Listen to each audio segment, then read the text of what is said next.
আজকে জুলাই সনদ ঘোষণা করা হয়েছে। জুলাই সনদের ভূমিকার মধ্যে একটু শাপলা চত্বরের কথা 2 শব্দ, বাকি পুরা জুলাই সনদের ভিতরে শাপলা চত্বরের কথা কোথাও নাই।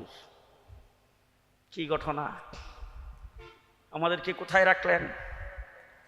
জুলাই সনদ যেদিন স্বাক্ষর হয় সেদিন অনুষ্ঠানে ছিলাম। সেই সনদ যিনি প্রস্তুত করেছেন তিনি সেখানে বক্তব্য রেখেছেন।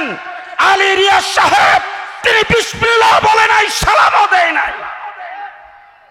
শুধু তাই না, গোটা বক্তব্যের ভিতরে একবারও গণহত্যার কথা বলেছেন, অন্যান্য হত্যাকাণ্ডের কথা বলেছেন, ছাত্রদের উপর গুলি চালানোর কথা বলেছেন।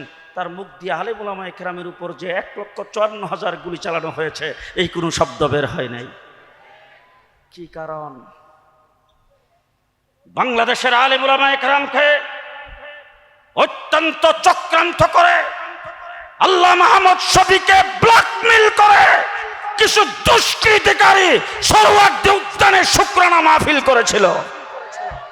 আজকে বাধ্য হয়ে বলতে হয়, সে শুকরানা মাহফিলে তখনকার পেশিস প্রধানমন্ত্রীর একজন সাময়িক উপদেষ্টা মেজর জয়নাল আবদিন সাহেব তিনি দাঁড়ায়া হাজার হাজার আলেম ওলামায়ে কেরামের সামনে বলেছেন শাপলা চত্বরে কোনো হতাহত হয় নাই।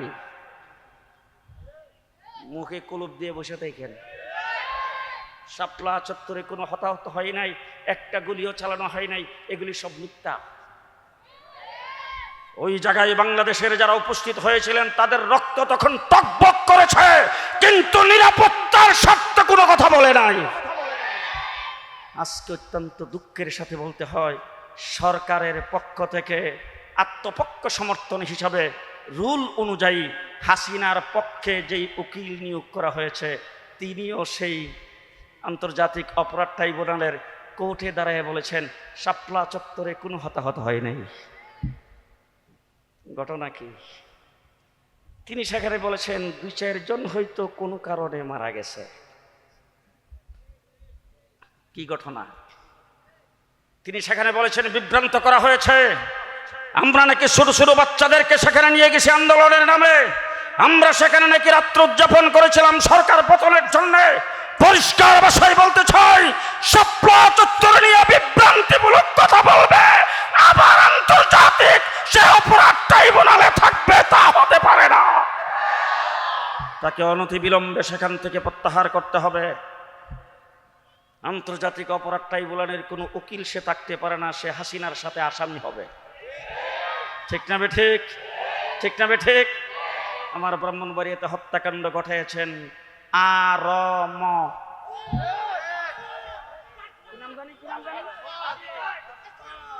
আরম মুক্তাদির সাহেব। অত্যন্ত দুঃখজনক ব্যাপার, ব্রাহ্মণবাড়িয়া কোনো জেলখানা না থাকার কারণে তাকে ঢাকা রাখছে। ব্রাহ্মণবাড়িয়া জেলখানা আছে? হ্যাঁ, ব্রাহ্মণবাড়িয়া জেলখানা আছে। তাইলে আজকে ব্রাহ্মণবাড়িয়া ডিসিএসপির কাছে দাবি করতে চাই, আমাদের দেশের আসামি আমাদের জেলখানায় থাকবে। মেহেরবানি করে মুক্তাদির সাহেবকে একটু ব্রাহ্মণবাড়িয়া আনেন, আমরা একটু দেখতে চাই। আমাদের দেশের সন্তান, আমরা দেখার হক আছে তো, আমরা ওনাকে একটু দেখতে চাই। 2 নম্বরে তার ফাঁসি হবে মুক্ত মঞ্চে। দাঁড়ায় রয়েছে, একটা কথা কয় না।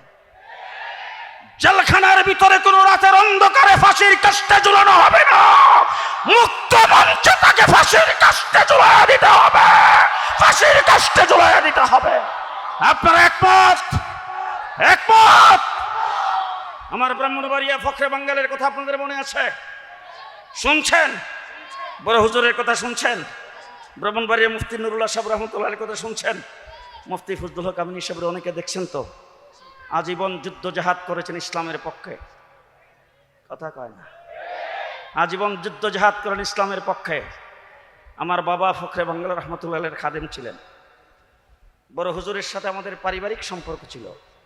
মুফতি নুরুল্লাহ সাহেব হুজুর রহমতুল্লাহ আলাইহির সরাসরি ছাত্র। মুফতি আমিনীর সাথে 33 বছর পর্যন্ত বাংলার মাটিতে আন্দোলন সংগ্রামে ছিলাম।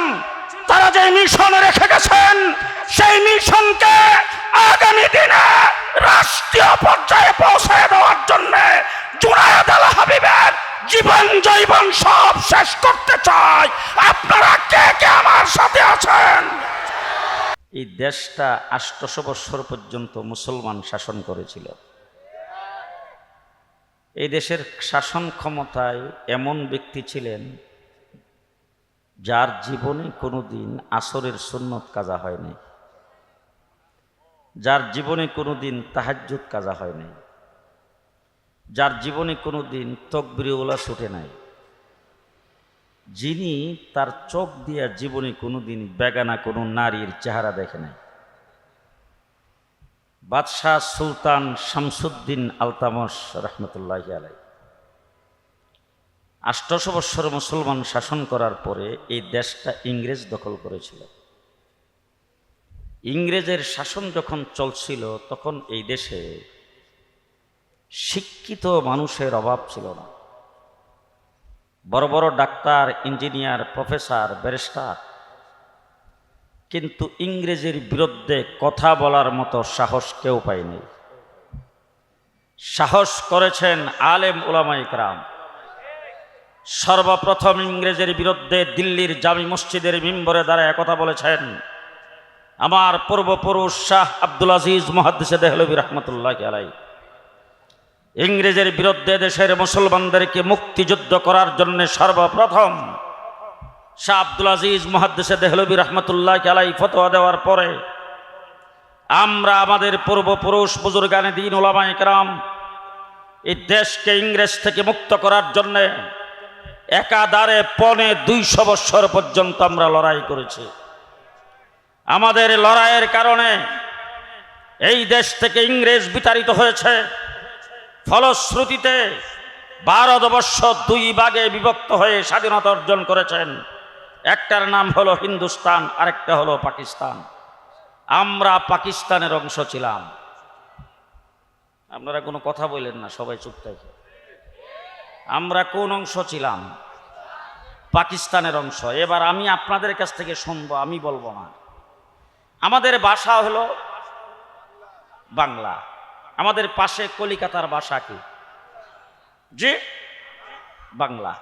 তাহলে ভারতের পশ্চিমবঙ্গ, কলিকাতার ভাষাও বাংলা, আমাদের ভাষাও বাংলা। ভাষাগত পার্থক্যের কারণে যদি স্বাধীনতা অর্জিত হতো তাইলে আমরা বাংলা ভাষাভাষী হয়ে পাকিস্তানের অংশ হলাম, আর কলিকাতা হয়েছে হিন্দুস্তানের অংশ। এবার আপনাদের কাছে জানতে চাই, আমরা বাংলা ভাষাভাষী হয়ে কলিকাতার সাথে হিন্দুস্তানে কেন থাকলাম না? আমরা কেন পাকিস্তানের অংশ হলাম? বলেন কি কারণ? আমরা মুসলিম অধ্যুষিত হওয়ার কারণে, মেজরিটি মুসলমান হওয়ার কারণে আমরা হয়েছিলাম পাকিস্তান। এই কথা আসতে বলবেন না। আমরা মুসলিম হওয়ার কারণে আমরা পাকিস্তানের অংশ হয়েছিলাম। তাইলে আমাদের মূলে কি? ইসলাম।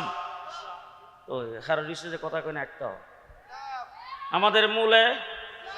আমাদের মূলে ইসলাম। ইসলামের নামে ইংরেজ থেকে এই দেশ স্বাধীন হয়েছে। 1971 সনে মুক্তিযুদ্ধ হয়েছে ইসলামের কারণে নয়, পশ্চিম পাকিস্তানিদের জুলুম নির্যাতনের কারণে। শেখ মুজিবুর রহমান সাহেবের 6 দফা একটা ইসলামের বিরুদ্ধে ছিল না, ঠিক না ঠিক? তাহলে আমরা মুসলমান এই পরিচয়টা দিতে কি আপনাদের লজ্জা করে? জি, আমরা মুসলমান, দেশ স্বাধীন আমরা করেছি।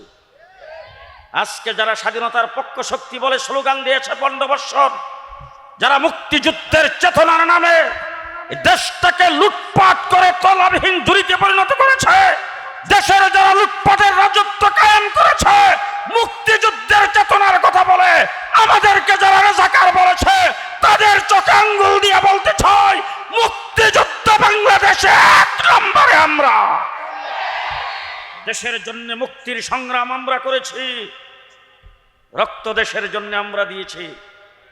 আজকে স্বাধীনতার ইতিহাস থেকে আলেম উলামায়ে কেরামের নাম বাদ দেওয়া হয়েছে। যুক্তফ্রন্ট গঠিত হয়েছিল একজন আলেমের নেতৃত্বে, তার নাম ছিল মৌলানা আতহার আলী। হাকিমুল উম্মত হযরত তানবী রাহমাতুল্লাহি আলাইহির খলিফা মৌলানা আতহার আলী রাহমাতুল্লাহি আলাইহির নেতৃত্বে 5 জনের সমন্বয়ে যুক্ত ফ্রন্ট গঠিত হয়েছিল। তার মধ্যে একজন ছিলেন মাওলানা বাসানী, আরেকজন ছিলেন হুসেন শহীদ সরোয়ার্দী, আরেকজন ছিলেন শেরে বাংলা একে ফজলুল হক, সর্বকনিষ্ঠ ছিলেন যে শেখ মুজিবুর রহমান। কিন্তু জেলখানায় বসে ইতিহাস পড়লাম, মাওলানা আতহার আলীর নামটাও নাই। সুরের দল সেই নামটা পর্যন্ত বাদ দিয়েছেন। দেশের জন্য লড়াই আমরা করেছি। আজকে পরিষ্কার আমার মাতৃভূমিতে দাঁড়িয়ে বলে গেলাম, আমার মাহমুদুল হাসান দেওবন্দিকে বাদ দিয়ে স্বাধীনতার ইতিহাস রচনা হতে পারে না। আমার হুসাইন আহমদ মাদানিকে বাদ দিয়ে স্বাধীনতার ইতিহাস রচনা হতে পারে না। আমার ফখরে বাঙ্গালকে বাদ দিয়ে স্বাধীনতার ইতিহাস রচনা হবে না। স্বাধীনতার ইতিহাস রচনা হইতে গেলে ফখরে বাঙ্গালের নাম থাকতে হবে। স্বাধীনতার ইতিহাস রচনা হইতে গেলে হাফিজ হুজুরের নাম থাকতে হবে। স্বাধীনতার ইতিহাস রচনা হইতে হলে মাওলানা আতহার আলীর নাম থাকতে হবে। রক্ত দেশের জন্য আমরা দিয়েছি। গত 15 বছর আমরা সবচাইতে বেশি রক্ত দিয়েছি। কথা বলেন ঠিক কিনা? গত 15 বছর সবচাইতে বেশি রক্ত দিয়েছি। শাপলা চত্বরে 1 সাগর রক্ত দিয়েছি। 2021 সালে ব্রাহ্মণবাড়িয়াতে পাখির মতো গুলি করে 15 জনকে হত্যা করা হয়েছে।